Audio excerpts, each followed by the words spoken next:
Horizon Expat, des histoires, des découvertes et des conseils pour bien vivre l'aventure de l'expatriation. Hello Abdelaziz, welcome to Horizon Expat. Merci d'être avec nous aujourd'hui. Tu es d'origine saoudienne, si je me souviens bien. Et tu es ici en France depuis combien de temps maintenant ? On dirait 14 ans ou 15 ans. Tu préfères qu'on fasse cette interview en anglais ou en français ? Anglais. Mais est-ce que je peux mettre mes questions en français ? Ça te gêne pas ? Bien sûr. Première question, peux-tu te présenter en quelques mots, s'il te plaît ? Ok, je suis quelqu'un de cool, très sympa, très chill. Si tu préfères être en anglais, on peut... Ouais, vas-y. Ok. So, what's the question? Peux-tu te présenter en quelques mots ? Chill guy. Ok. Easygoing, relaxed. Ok. Life is simple. Ok. Merci pour ce petit détail. Peux-tu nous parler de ton arrivée en France et quels étaient tes premiers défis ? I'd say French language was really difficult. And not having the right friends to teach you French is also really difficult. Pourquoi ? Well, because every time you need something, you have to know how to ask for it. And if you don't, French people are not very forgiving. Aussi, j'ai entendu beaucoup d'étrangers qui se plaignaient, on va dire, du système administratif. Yeah, that was a nightmare. If you can get through the administration without wanting to kill yourself, I'd be really surprised. As-tu déjà eu des difficultés avec ce sujet ? Who didn't? Donne-moi un exemple. Well, whenever you're renewing your carte de séjour, for example, they make life so difficult for you with the things that you have to give them and with the amount of times you have to give it to them because it has to be perfect.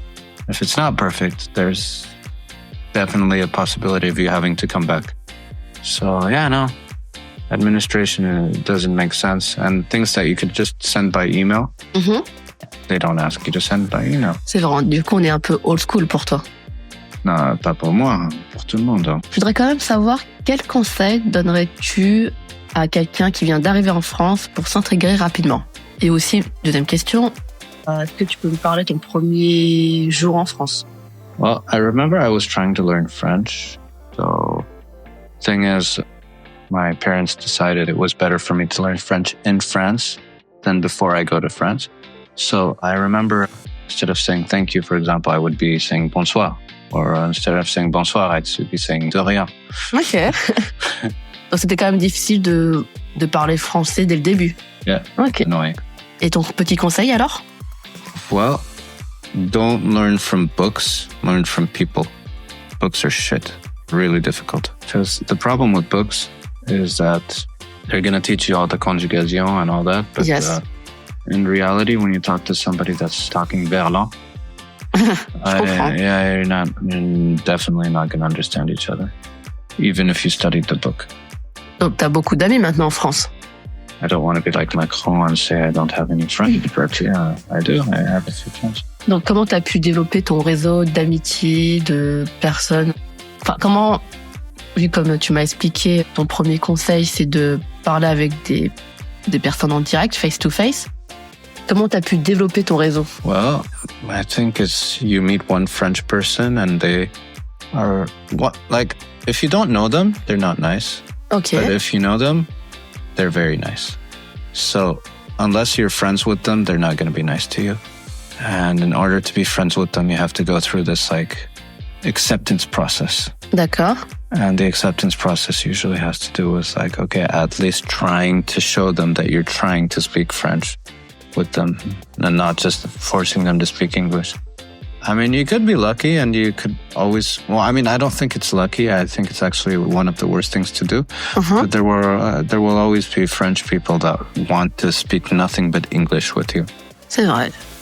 And that will always result in you not learning anything. It's nice and everything, and it's really nice to feel that for once you're not at a disadvantage when it comes to language.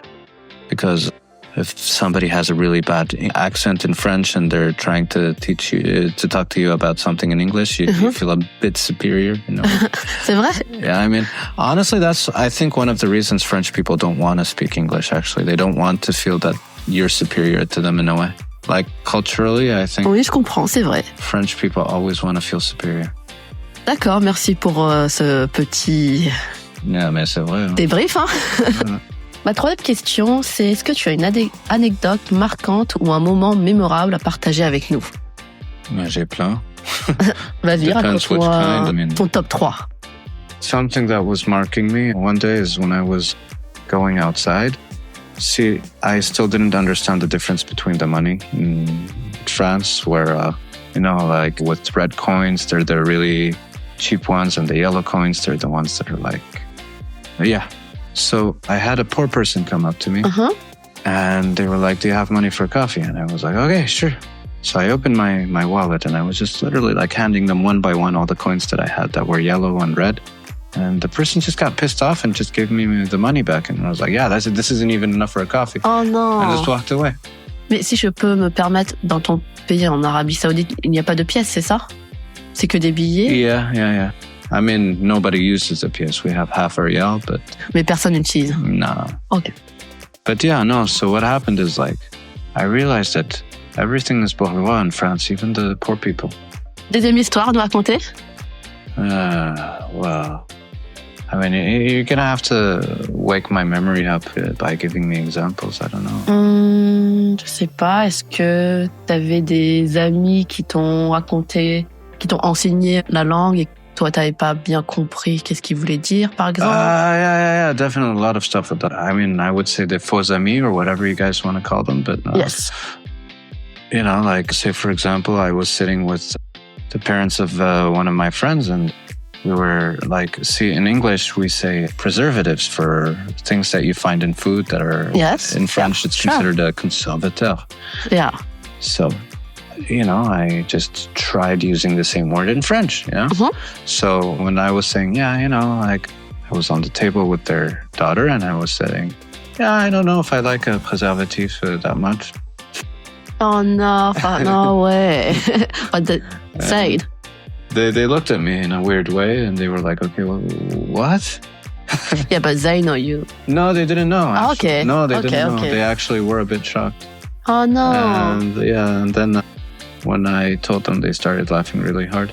Oh. So, also a weird thing is like, I didn't realize that there were different types of French. Yes. So like at one point I was actually walking around saying, elle fait une tantinet frisquée, and saying elle caille sa mère in the same sentence, Oh, I know what you mean. You know which one is the right one? Yeah.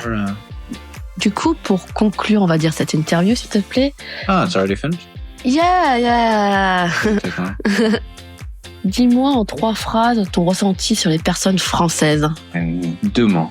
Et c'est oui. Non, pardon, sur les... Que penses-tu des Français en général? I mean, they're nice. And if I were to compare them to people in Germany, I lived in Germany for a little bit, I'd say they're really into smoking weed and not doing much. You don't have a very strong working culture here, but you do enjoy food. And that's definitely something I like. I like food, so it works for me. So cute. Et Yeah, you guys always like the thing when people eat here in France, they actually talk about what's inside of the food. People don't do that in other countries. Même en Arabie Saoudite? Absolument pas. C'est impoli chez vous? Non, c'est pas impoli, c'est juste... J'ai jamais vu. So here in France, when somebody's like, oh, what did you put in this dish? I loved it. I love the texture. I love the way you did it. And then the person would explain how they cooked it and everything. That's something very special that you only find in France and something that you should definitely keep doing. J'ai une petite dernière question. Es-tu quand même content d'avoir vécu cette expérience française et de vivre en France quand même? Ah, bien sûr. Surtout à Paris. Tu m'avais dit que tu habitais à Paris auparavant. Bah oui. I think I like France more than America now. Oh, sweet. So, because something about French people is they don't lie to you. In American culture, they always just smile and act like everything's okay. But French people, if they don't like you, and they show you. So they don't like you. Eh ben, merci beaucoup d'avoir écouté cet épisode de Horizon Expat avec Wolf, notre premier invité. Merci à toi d'avoir partagé ton histoire, tes anecdotes avec nous. Et si cet épisode vous a plu, n'oublie pas de vous abonner et de liker sur nos réseaux sociaux. Gros bisous. Gros bisous, bisous. Horizon Expat, des récits, des conseils et toujours plus d'aventures. Restez à l'écoute, l'aventure ne fait que commencer.